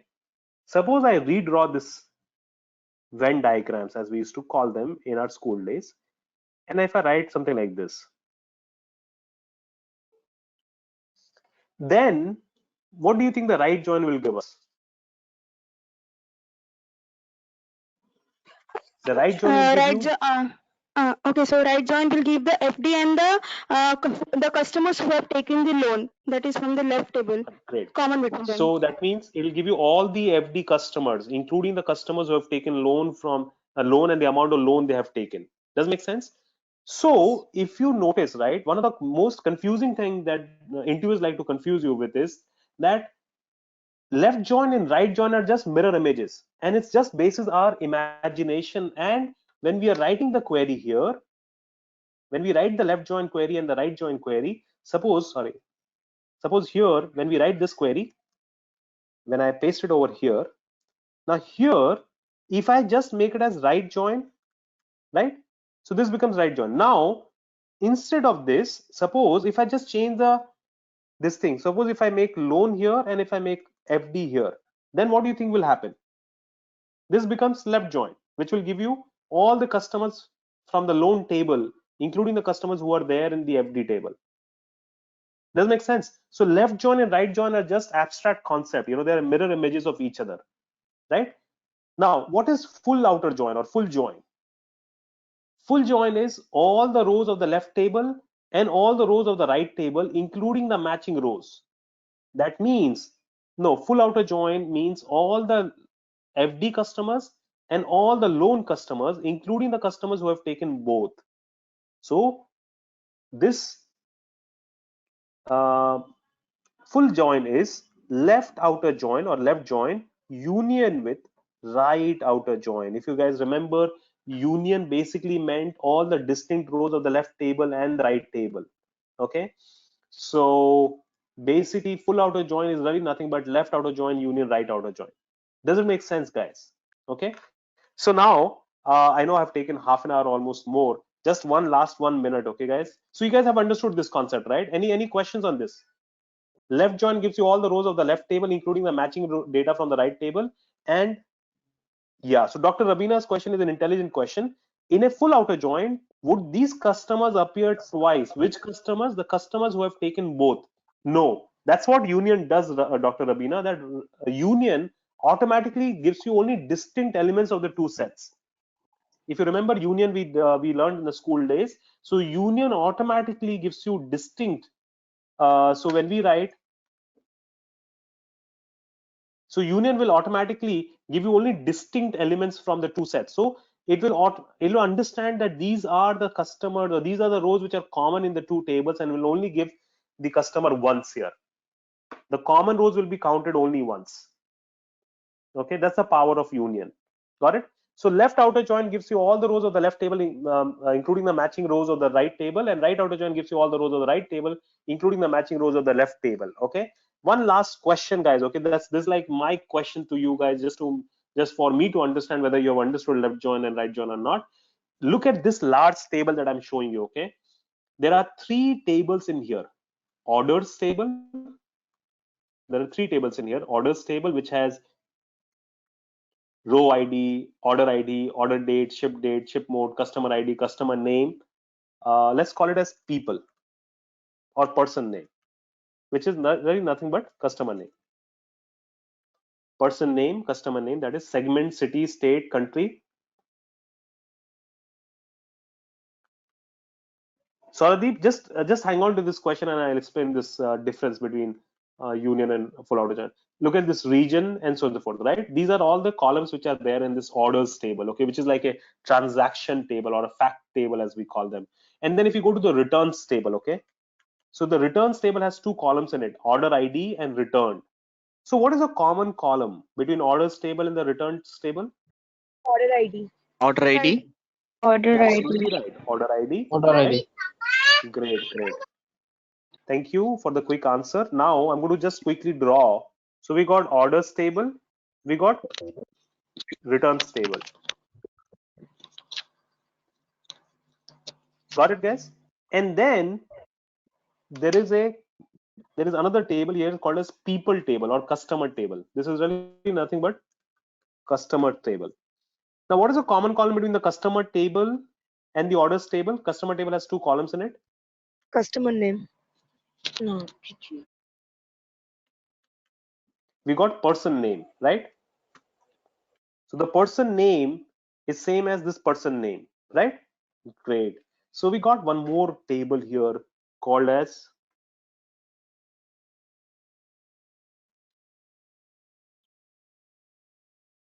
customer. Now, what I want to understand is if I want to find out all the orders, right, including the returns, or suppose if I want to find out all the orders that were returned,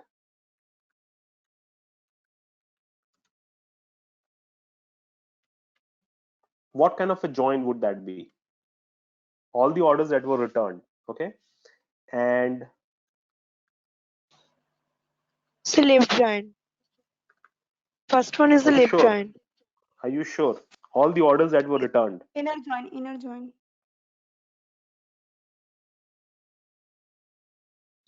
The intersection part of order and the return. So this first part, this is first, the second. The first is, I always say that when we are working with joins, always think of Venn diagrams, okay? It makes your life much easier. So this is, first part is only this portion. So this is, the answer to this is inner join between Inner join. Orders and returns. orders. Yeah, inner join or intersection between orders and returns. Very, very good point. Now, how about this one? The second question, which says all the orders, including the return orders. Left join between orders and This is return. the right. This is the right join, I think. All the orders, including the return orders. It is the Left right join. join between order and return. Left join between order Right and return. join. Join between order and return. All right, let's look at let's look at from. I'm just going to change the color. Maybe I'll make it yellow. Let's look at from a Venn diagram. So we are talking about all these people, all these orders, right? So what is this? So this is left join. If I look at my Venn diagram and if I consider orders on the left hand side, so this will be what? This will be your left join between orders and returns. Does it make sense? Okay. And you know, Gautam, why I'm not saying full join between orders and returns? Maybe returns table has some order ID which doesn't exist in the orders table. Maybe, I don't know, maybe. So that is why I'm saying left join between orders and returns, right? And now I'm now going to ask you, what do you think will be the right join between customer and orders? Right join between customers and orders. Oh.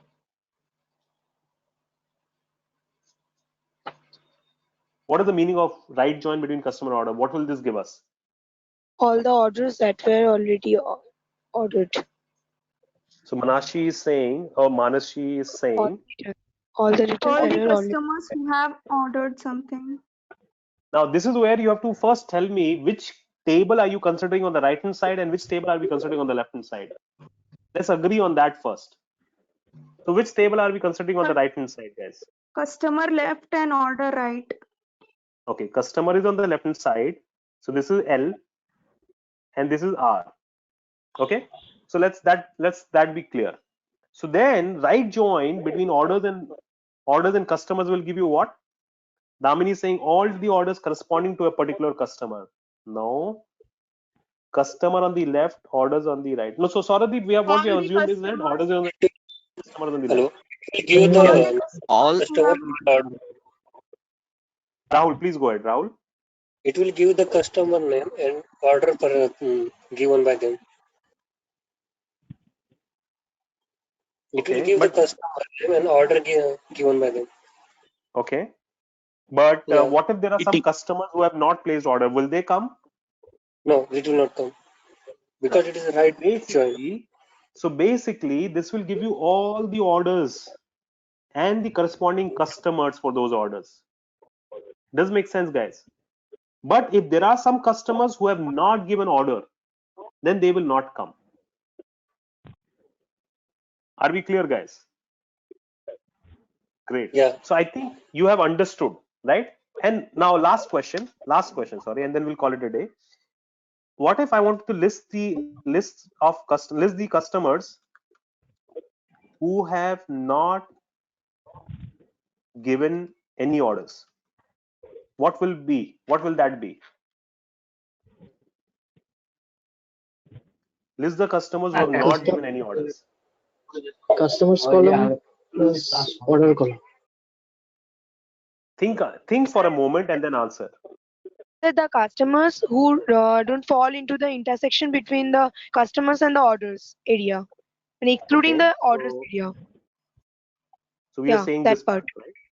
Yeah. So how do we what is this part? How do we get that in SQL? How do we get that in SQL?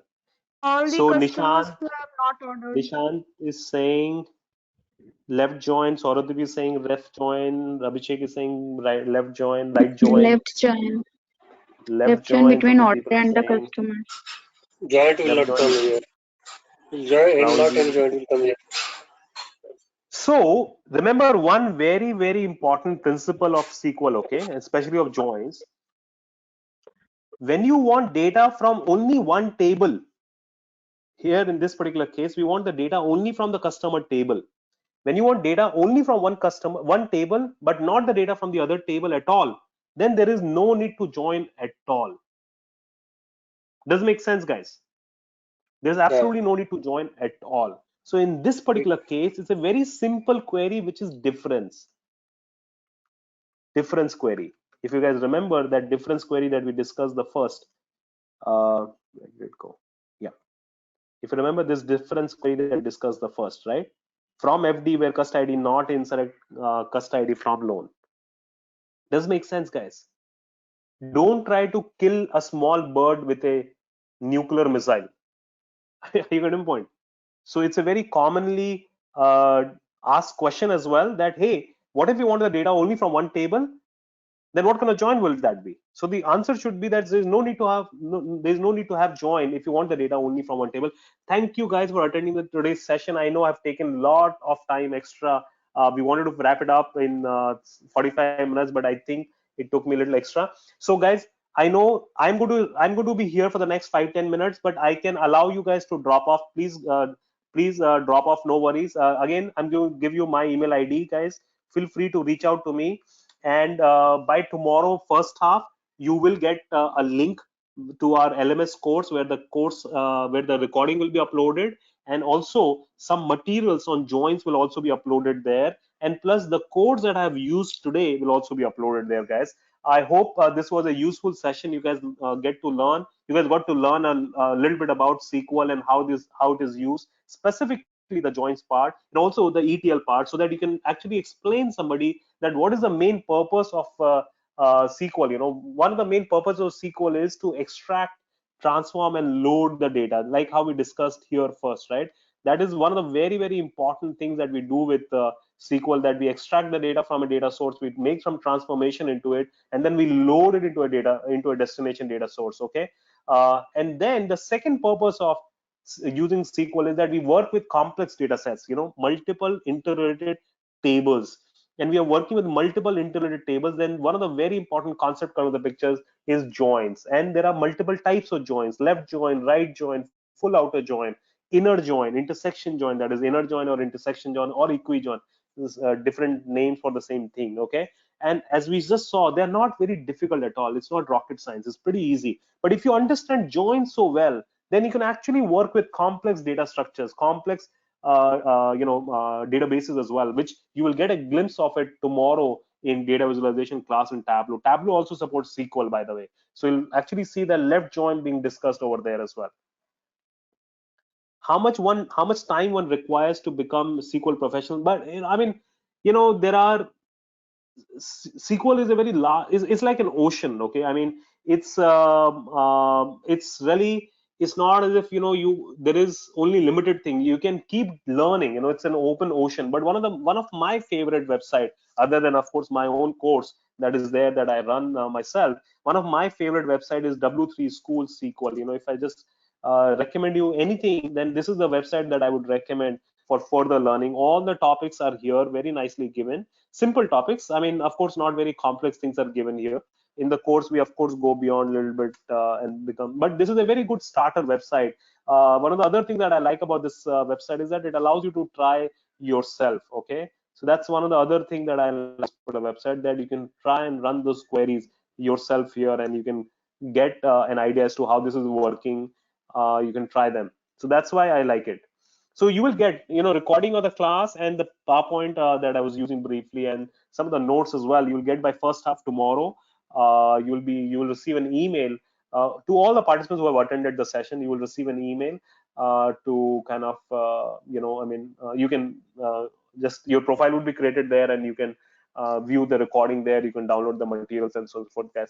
I hope you guys really had a great time. Now I am open to questions, and one of the questions that I'm going to take, again, as I said, guys, feel free to get connected with me on LinkedIn. This is my email ID, and if you Google Prateek Agarwal IV, you'll find me. And the first profile that comes is of LinkedIn, which is my profile. When you search Prateek Agarwal IV, feel free to get connected. That's the best way to get connected with me. I don't check Facebook at all. I mean, and Instagram is very new to me. So this LinkedIn, I'm pretty active.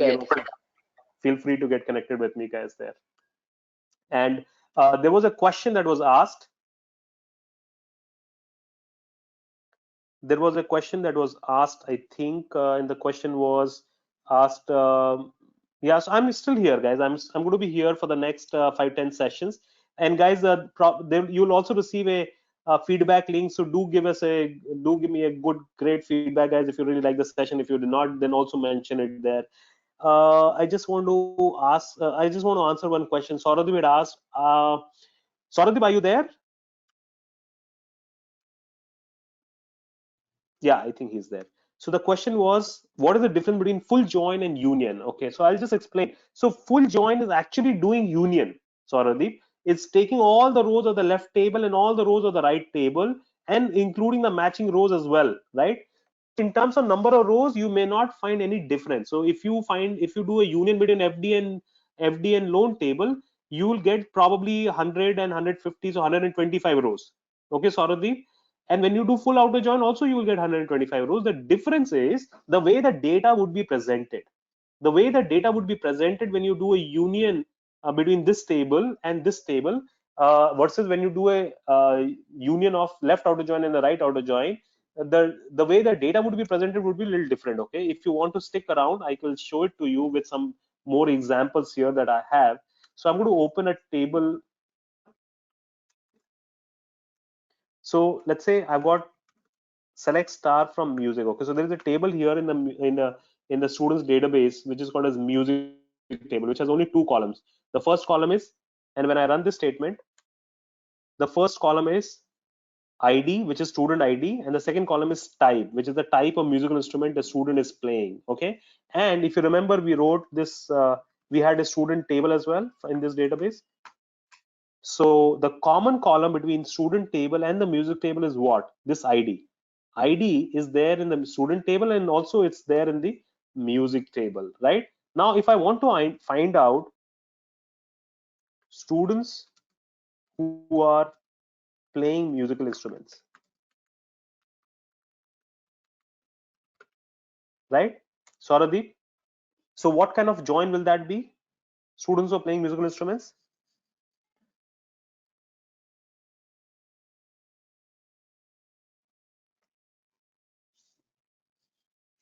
Gautam, I will add you to my I will add you to my profile, Gautam.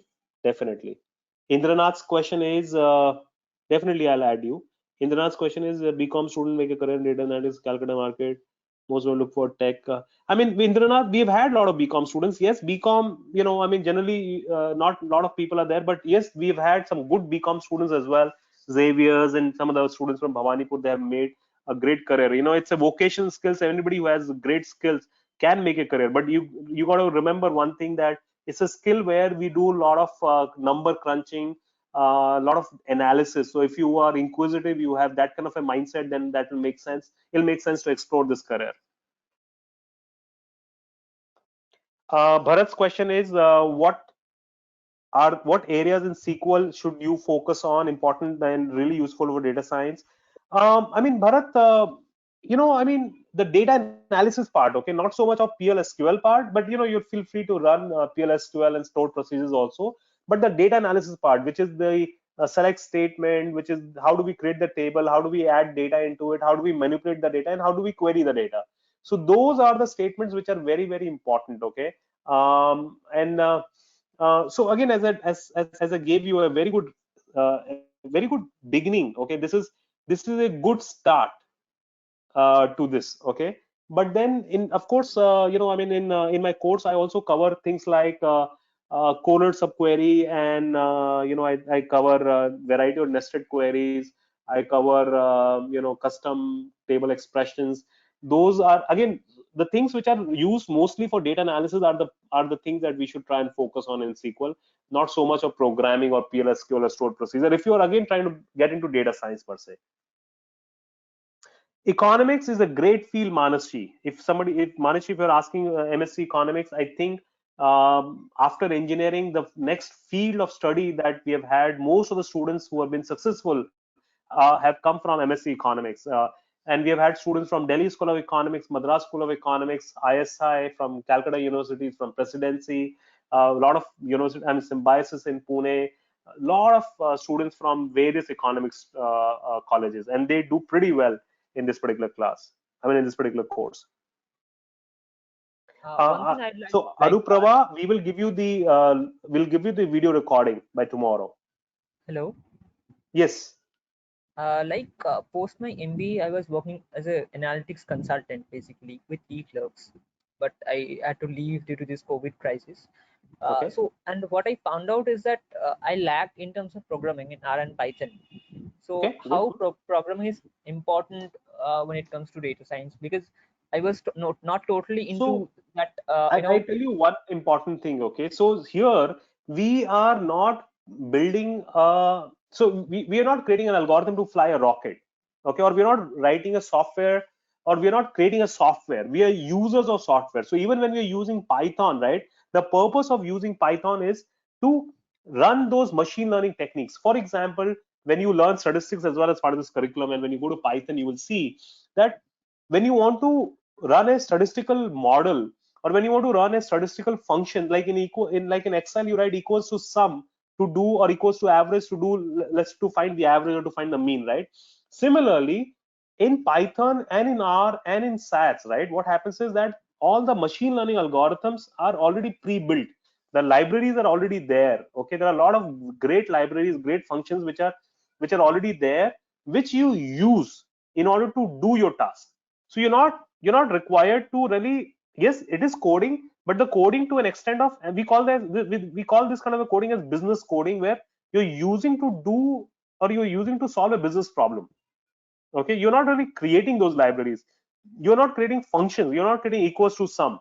You are actually writing, you're actually using equals to sum. Do you understand what I'm trying to say, Picasso? Yeah, So yeah, yeah. it's not about writing those functions. You are actually a user. Somebody has already written those functions. Somebody who had excellent computer science background or a computer programming background, they have already written those functions, and you just have to call it. For example, a simple regression model, right? So you'll call it, regression package, and you'll import regression library, and you just use that function which is there in the regression library there. You're not actually writing that regression function yourself. Yeah, yeah. Actually, I have built few models using Yeah, R and Python, but yeah. still I find difficulties while coding on my own. I have to go through Stack Overflow, GitHub, and all those things. Acha, So that's what. anybody, see Picasso, I'll tell you, I'm a computer science, student as well. I did computer science. It's been a long time, and in my days, there was no Stack Overflow, and I'm talking about late 90s and early 2000s. Okay, there was no Stack Overflow, or there was no Google per se, where you just quickly find answers quickly. So, we would refer to books, we would refer to our senior notes, we would refer to a lot of these manual libraries of C and C++. What I'm trying to say is that anybody who tells you, any coder who tells you that they do not refer to Stack Overflow or they do not take help from some or the other place while coding is lying.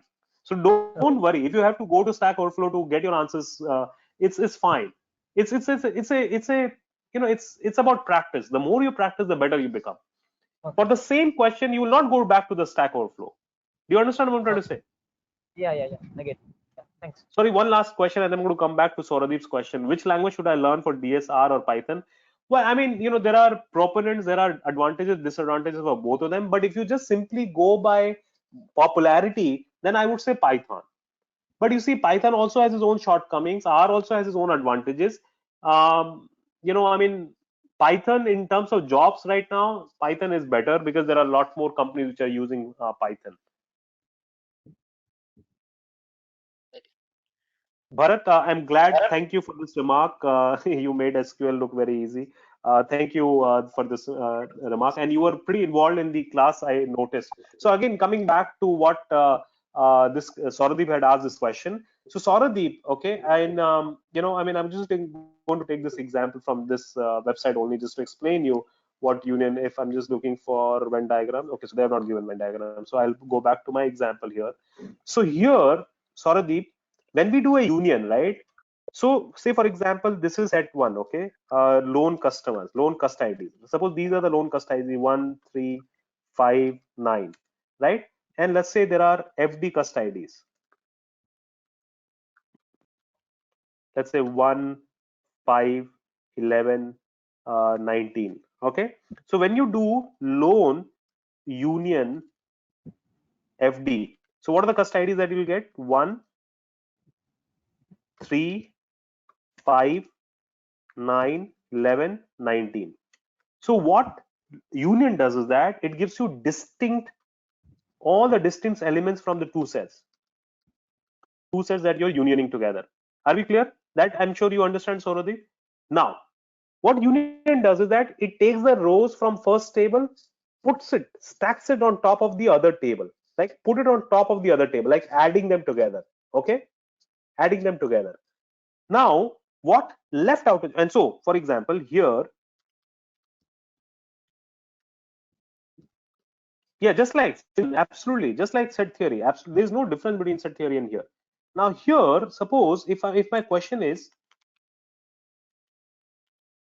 list, yeah, in fact, I'll show you two more tables. Okay,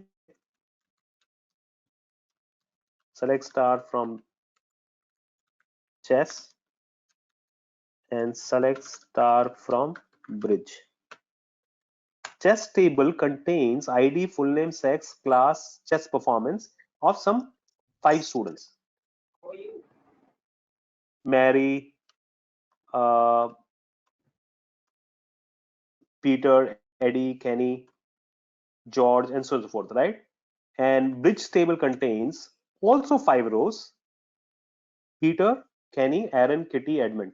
If you closely see 9802 and 9804, Peter and Kenny are also there in the chess table. Peter and Kenny are also there in the chess table. So if I union these two tables, select ID, full name from bridge, union select ID comma full name from chess. If I run this statement, we will get 8 rows. Absolutely right, Bharat. You're right. A union B basically gives you all the rows of A and B minus the intersection once, right? So this gives you 8 rows. Why is it giving you 8 rows? Because Peter and Kenny should be counted only once because they're common, right? But when you do left outer join and union right outer join, then also you will get 8 rows. But here, what is happening is, here if you notice, if I run this statement, I've got chess performance. Do you see this? I've got chess performance. And in the bridge table, I do not have a column for chess performance. Do you see this, Sauradeep? Right? Now, when I do select ID, or let's say when I do this from bridge or from chess, inner or from chess, left join bridge on the basis of bridge.id is equal to chess.id, right?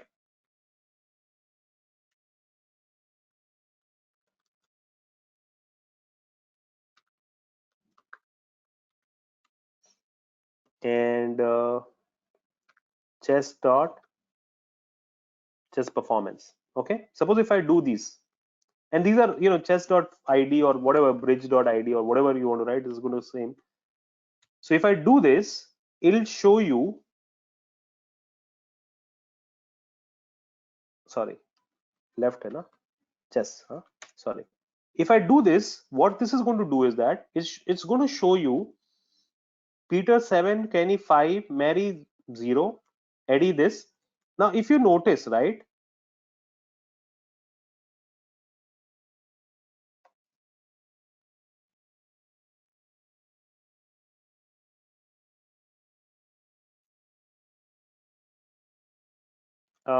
let me do the opposite way, okay, so that it will make sense to you. Bridge and chess. Now here what we have done is,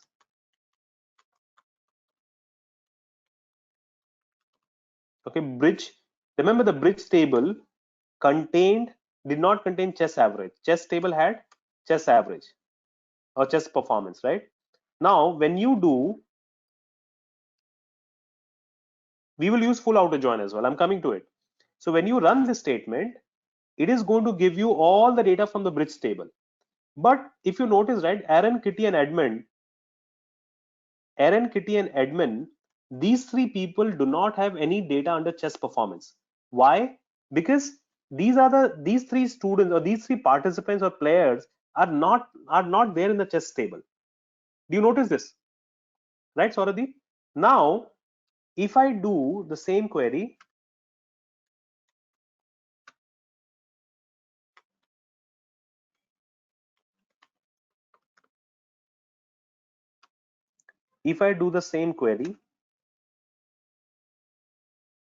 and if I just change it a little bit, chess ID, chess full name, and chess performance, so we know that Peter and Kenny are playing, right? Now,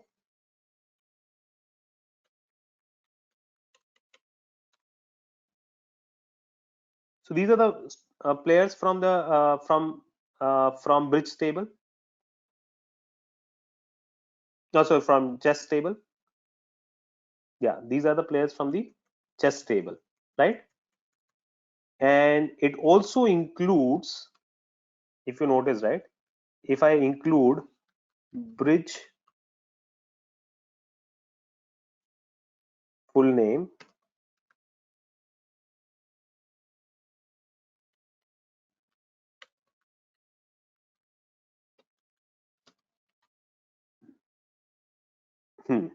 this will make it more clearer. So this is chess full name, Peter and Kenny, which are there in both the tables. But Mary, Eddie, and George are only there in the bridge table, and we have done right join, right? So it's giving you are only there in the, no, this is chess full name, right?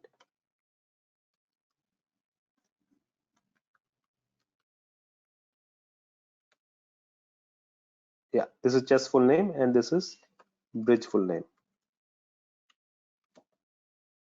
Yeah. So now if you notice, right, in the bridge full name for 9801, 9803, 9805, right, these guys do not have any IDs. So now if you do a union between them, chess ID,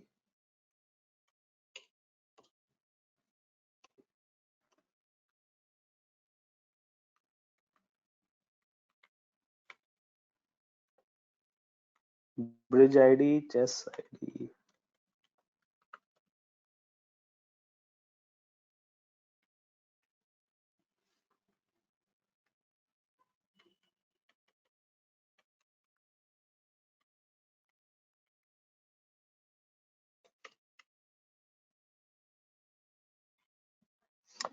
Okay, maybe I overcomplicated this example for you, Sauradeep. But I'm going to apologize for that, this example, but it is a little overcomplicated. But I mean, what I wanted to show you was that I mean, when we do a just to go back to our students example here, when we do a from student left join music on student.id is equal to music.id, right? And suppose this is what we do, student.id full name type. Now if I run this gives me left join, and this also gives me some of the students who are not playing any musical instrument. And then if you do a union, and here if you do a right join, this will show me all the students who are playing musical instruments and the type of musical instruments they're playing, and all the musical instruments which are there, including the students who are playing them, and some of the musical instruments if there are there who are not played by anybody. Now if you notice, right, here it gives you all the data from the left table and all the data from the right table, and there are some students who are not playing musical instruments at all, right? So this information we would not have gotten in this particular fashion if you would have just done a union between the student table and the music table. So when we do full outer join, we want to present the information in such a way that it looks like that we know which are the students who are playing musical instruments and which are the students who are not playing musical instruments, but the number of rows would exactly be same as a normal union. Are you getting a point? So Sauradeep, yeah, I mean, so basically it's basically the difference is that in terms of number of rows it would be same. In terms of number of rows in left join union with right join will give you exactly the same number of rows. Number of rows will be same, but the presentation would be such that for the loan customer, whatever data you want to show, right? Suppose you want to show the cust ID, you want to show the full name, you want to show the loan amount, right? And if you want to show the FD amount, all that can be shown together. That's the main difference. So presentation of information becomes much easier when we do left outer join, union, right outer join. But the concept of union is same. The number of elements that we will get, the number of rows that we will get would exactly be same. Okay. If there are some FD, suppose if there are here, if there are some FD customers who are not, who have not taken any loan, just one last attempt, okay, maybe that will make sense. Suppose this is my loan table which has cust ID and which has name and which has loan amount, okay, 1359, okay, name is A, C, E and R, and the amount is whatever. Okay, this is suppose loan table,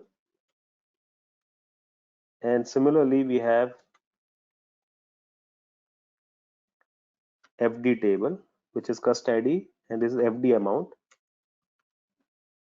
Now here we have 1, 5, 11, 19, right? So one is A amount, let's say he has taken FD is 25. 5 is, let's say, E, it's taken a loan of this, and 11 is, let's say, X FD of this much, and this is Z FD of this much. Now, if you do a union between them, you will still get 1, 2, 3, 4 here. And how many rows will we get? We will get these rows, 1, 2, 3, 4, 5, 6. You will get 6 rows because 2 rows are, no, sorry, you will not get 8 rows because 2 rows are same. 1 and 5 are there in both the tables, right? But when you do left outer join, union, right outer join, what would happen is you will get, so the data, the way the data will be shown will be like this. And here, so this will be let's say loan cust ID, and let's say FD amount, and let's say FD cust ID, FD amount. Okay, let's forget about the loan, forget about the name of the customers. So for example, this 1, 3, 5, 9, and then 11, 19. The loan amount will be shown here.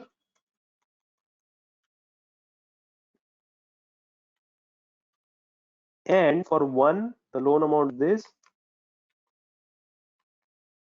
Sorry, the amount is this. Do you see this? For 3, no FD amount. For 9, no FD amount. And these guys, 11 and 9, what will be the loan amount? Nothing. And the customer ID, FD customer ID will be 11 and 19. And here, the FD customer ID will be 1, again nothing here, and 5. Do you understand the way the data will be shown? And here the FD amount will be 24 and 23. The idea is that if I get this as a final report, this table as a final report, I can do all the analysis. I can do the analysis, and let's say if I even if I remove this column, I remove this column, I control X and I remove it, and I just take this column of information and I put it here. So what information do you get? The information do you get is this customer is a moderate risk customer. Let's say we create a derived column status. We say this is a moderate risk customer, moderate risk. This customer is a high risk customer. This customer is again moderate risk. This customer is again high risk. This is least risk. This is also least risk. Do you understand what I'm trying to say, Sauradeep? So this presentation of information becomes significantly better if you do left outer join union right outer join. The number of rows that you will get would be exactly same. But this kind of presentation whereby you can also show loan amount in one column and FD amount in other column, and then you can create a derived column. This kind of a presentation will not happen if you simply do a union. Sorry, I took a longer route to explain this. I should have thought of explaining this using an Excel sheet. That probably would have been easier. But so this is the main advantage of doing joins, which actually gives you access to all the columns from both the tables, and it depends as to what all columns you want to print. So the final query that we would write for a table like this would be something like this. And this is the last thing that I'm going to leave you with. So from from loan left join FD on left.id, left.cust ID equals to FD.cust ID union with the same, okay, and select after that loan.cust ID, loan.amount, FD.amount status, right? And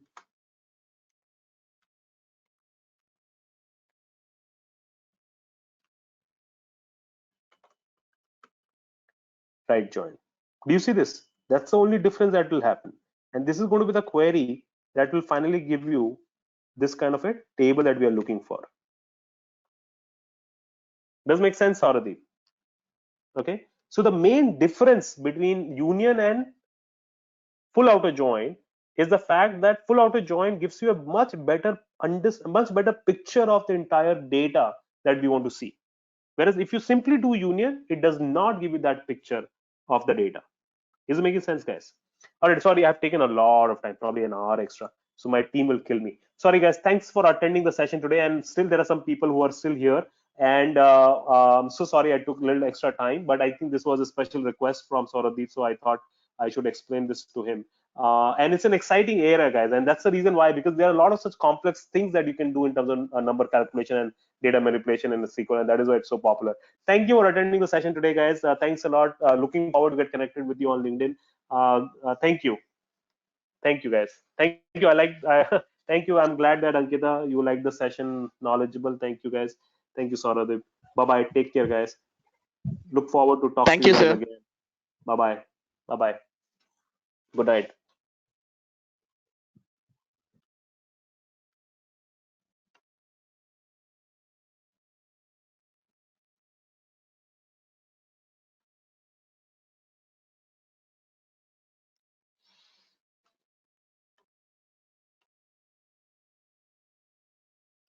Bye bye.